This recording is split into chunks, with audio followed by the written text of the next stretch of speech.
মৃত্যুর প্রায় ৩ যুগেও কমেনি বাংলা সিনেমার হার্টথ্রব নায়ক সালমান শাহর জনপ্রিয়তা। স্বল্পদৈর্ঘ্য জীবনে ২৭টি পূর্ণদৈর্ঘ্য চলচ্চিত্রে অভিনয় করে আজও দর্শকের হৃদয়ে চিরস্মরণীয় তিনি। আজ এই কিংবদন্তি অভিনেতার ২৮তম মৃত্যুবার্ষিকী। ও আমার বন্ধু গো, চিরসাথী পথ চলা। সিনেমায় অনেকটা ধূমকেতুর মতো আবির্ভাব ছিল সালমান শাহের, যেন এক নতুন যুগের সূচনা করেন। অভিনয় আর স্টাইলে মন জয় করেন অসংখ্য দর্শকের, যা আজও ভোলেননি সিনেমা প্রেমীরা। বাংলা সিনেমার চিরতরুণ এই রাজপুত্রের চলচ্চিত্র জীবন ছিল মাত্র ৪ বছরের। এর মধ্যেই উপহার দিয়েছেন ২৭টি সিনেমা, যেগুলোর বেশিরভাগই মন জয় করেছে দর্শকের।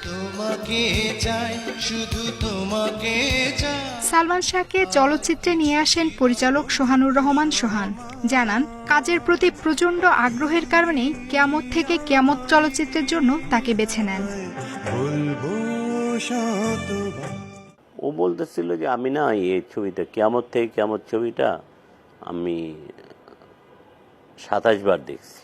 তখন আমি বললাম, তার মানে তুমি চাচ্ছ যে কিয়ামত সে কিয়ামত ত্যাগ ছবিটা যদি আমরা করি তাহলে তোমার জন্য ভালো হয়। মনে প্রাণে একটা চলচ্চিত্রের মানুষ ছিল সে।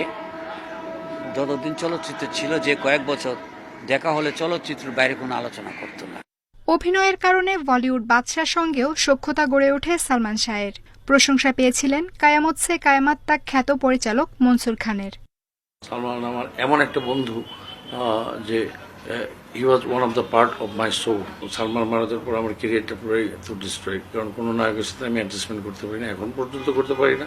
সালমান প্রজন্ম থেকে আমাদের প্রজন্ম থেকে এই পর্যন্ত ওর মতো রিয়াকশন, মানে ভিলেন মারলে যে রিয়াকশন দিবে কোনো নাই, কেউ নাই, আর কেউ হবে না। বিকাশ করলেই বিশ্বকাপের টিকিট হবে। বেশিবার রিচার্জ বিকাশ করো, বিশ্বকাপ টিকিট জিতো।